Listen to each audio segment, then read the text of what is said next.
Hi, everyone. Paul Lang again from Disciplined Trading Strategies with our next podcast. This one is called Structures, number 16 already. Hard to believe. It seems like I just started doing these. The general topics I'm talking about are what matters in trading and investing. And I use the term trading for everything. Long-term trading is investing. I often throw in the term investing because not everybody understands that. And it appeals to more people to say investing. But the point of it is whether you just want to manage your long-term things, whether it be your IRA or just longer-term money, or whether you kind of like to swing trade to get in there and try and find some things and hold them for a few days, or if you like to day trade, I call it all trading. I've done a variety of topics, and naturally it's somewhat limited what I can do in a podcast because I'm not here showing you charts or things you can see visually. There are some slide notes usually. If you're able to take a look at those, they're great, but I try and make it so you can visualize what I'm saying. And I hope you all understand that the purpose of these is not to teach you how to trade. You can't do that through a podcast. You can't do it through a couple of quick videos online. If you're trying to do that, it's one thing if you just want to get your feet wet and understand some of the terminology, but it actually is often a negative because most of the things that you learn are not accurate, correct, or they're so woefully incomplete that you'll lose money if you try and implement them.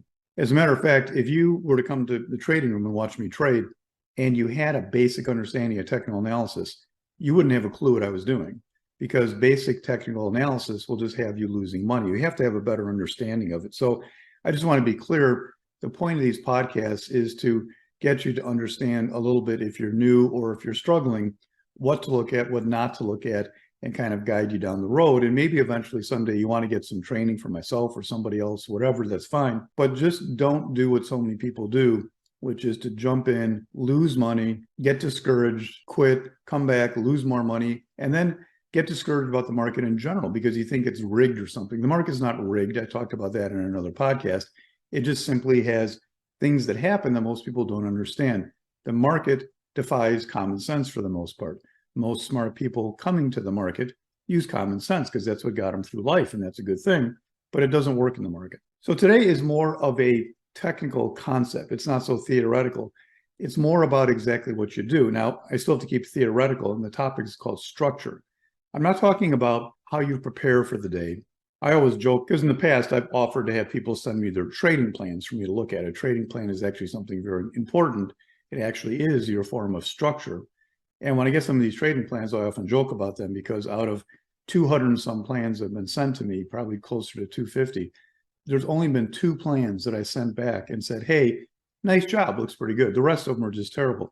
And the reason I bring that up is because structure to most people, they're very structured because they've been structured in their life to be successful. But their structure in their terms is, what do I do in the morning? What time do I get up? How many push-ups do I do? What time do I start the coffee? What do I look at before I get ready for the market? What sites do I bring up? What news do I listen to? Very structured routine. But then when it comes to the single most important part of any trading plan is, what are you going to do in the market? What are you looking for? What is the price action that will have you going long or short? And they put down a couple of blurbs that make no sense at all, that really have no direction whatsoever. So I always joke around that you could make a great trading plan on the back of a cocktail napkin at a bar if you put the right things down there. I've received a trading plan that was 97 pages long. That's ridiculous. Nobody ever followed that. 2 to 3 pages is fine, but it's what you put into it that really matters. I bring that up again because structure is involved in all of this. It's the big picture of what you're doing. It's getting in the airplane and looking at the forest and not just sitting there next to a tree wondering where the next tree is. A lot of terms get thrown around. Strategy, I suppose, is the encompassing term for any one setup, one trade, or one chart pattern. But every strategy must have 3 things. I'm going to get into that in just a minute.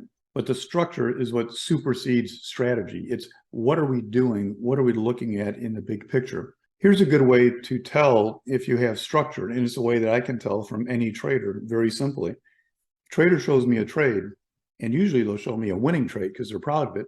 I'll ask that trader why they went long. Let's say they went long on a particular trade. They're often bragging about it. When I say why, they get a blank look.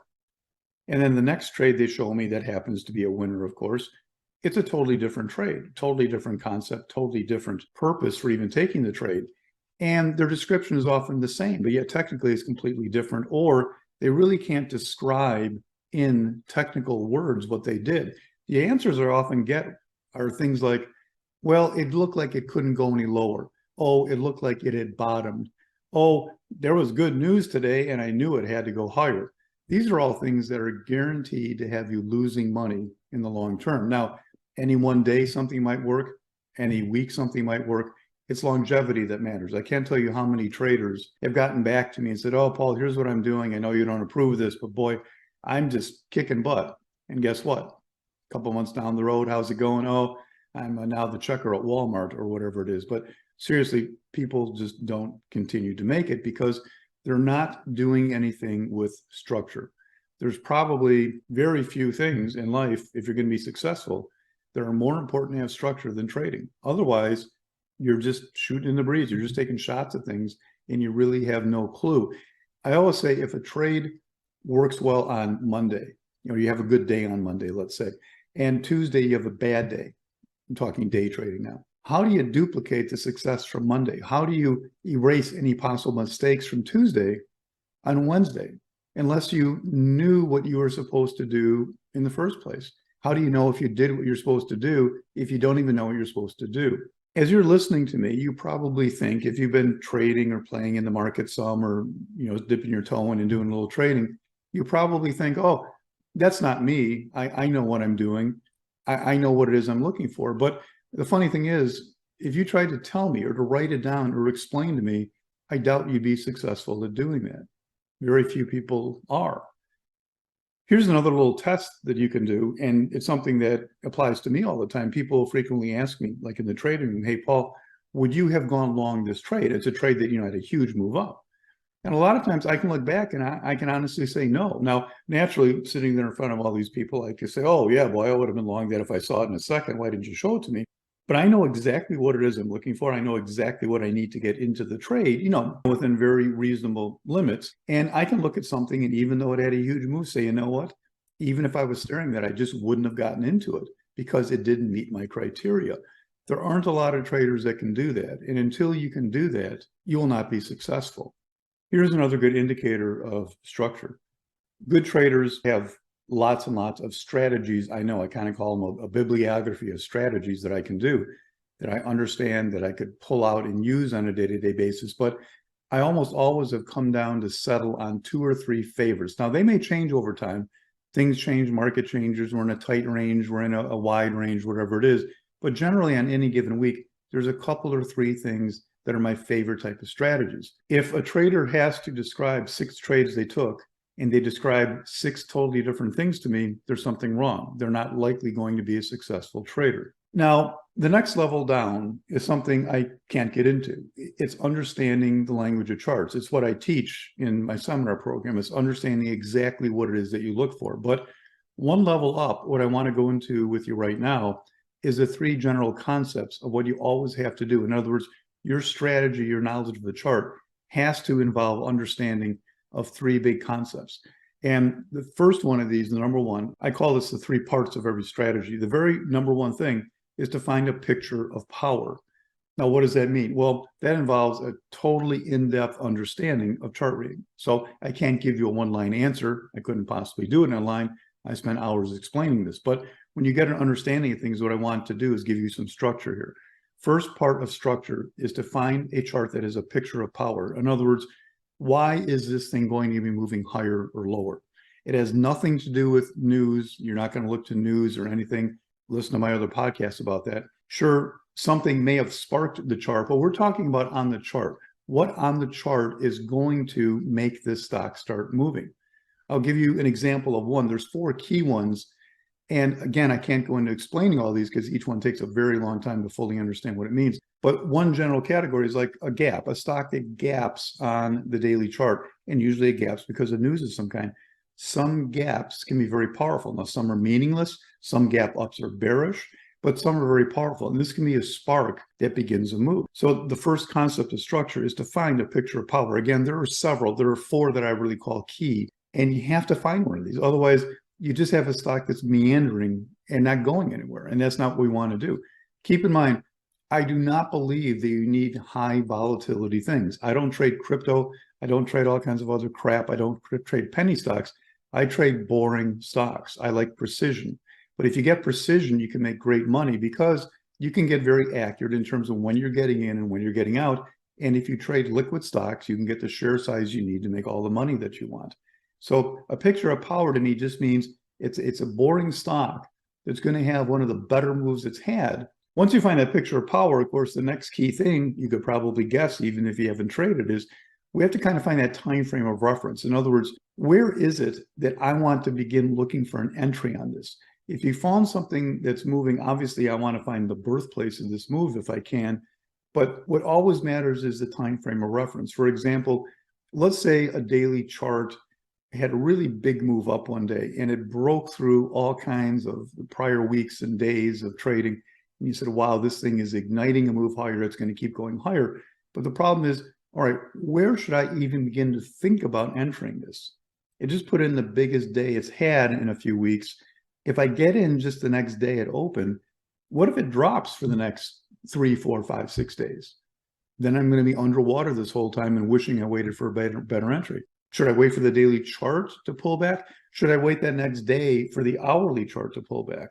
Or should I let it run higher and look for the next entry in the weekly chart? So this becomes a huge matter of technical understanding. And it is perhaps the most difficult one, even for me. Sometimes you wait for something and it doesn't wait for you. It takes off and you miss a trade. Sometimes you decide not to wait and the stock decides it's going to come back against you. And then you're sitting there wondering what to do because now you're negative on a strong stock and you wish you would have waited. Time frame of reference, finding that general area, the zip code of where you want to enter something once you decide it's what you want to do. Naturally, don't get the impression when I say picture of power that I'm looking at something that's already had a big move. I don't like chasing things. I like finding that birthplace. But there are a lot of things that can tell you that a stock is getting ready to move. And then I want to get in at the earliest moment. You still have that question though. What time frame are you on to decide that this is the trigger point? This is where it's going to go higher. I call the birthplace of a move. I used that terminology a minute ago, and I think I used it in a prior podcast. It's one of the concepts that it's my language, is part of what I use in teaching the language of charts, and it's the ultimate goal. And what that means in the extreme, to a level where you almost couldn't do it, is to say that if you took any chart that moved up for several weeks, you could go back and find where their weekly charts that are moving up. And then you could go inside that weekly chart and find the daily bar that really was the low of the last pullback that began to move higher. And then you could get down to a 15-minute, a 5-minute chart and literally find the moment that you could say, this is the moment the stock took off. Now, in practicality, you can't get quite that extreme, but I try to get very close to that. And that's what the time frame of reference is, to say, how much can we get in there and find that perfect entry? Because the entry is everything. People argue with me about that. They're wrong. The entry is everything in trading. It is everything. So we have to find that perfect spot to get in. That's the time frame of reference, finding the general area. But then the third thing in structure, number one was picture of power. Number two is the time frame of reference. The third thing actually is that exact entry. Once I find that general area that I say, okay, this is where I'm going to make my decision to get in, then what exactly is going to trigger me in? This is the funny thing about fundamental analysis, which is worthless, of course. When do you get in on fundamental analysis? Well, you just get in whenever you feel like it, I guess, and you get out when you lost so much money you can't stand it. But with technical analysis, we are finding an exact concept to enter. The entry is the most important part. And let me ask you a question, which of course I can't hear your answer to, but what is the number one chief purpose of a great entry? Think about it.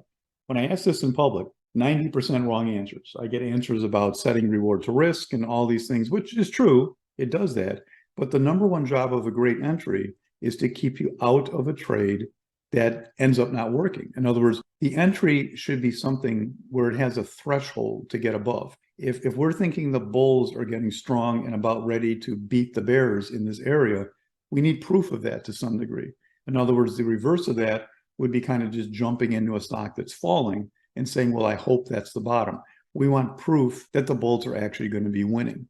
So there's an overview of structure. Again, it's not teaching you exactly how to get a trade from what you just heard. You couldn't begin to find an entry on a chart, But these are the three categories that you have to understand. When I teach class, I actually don't even use this terminology. This is kind of more layman terminology to say, here are the categories.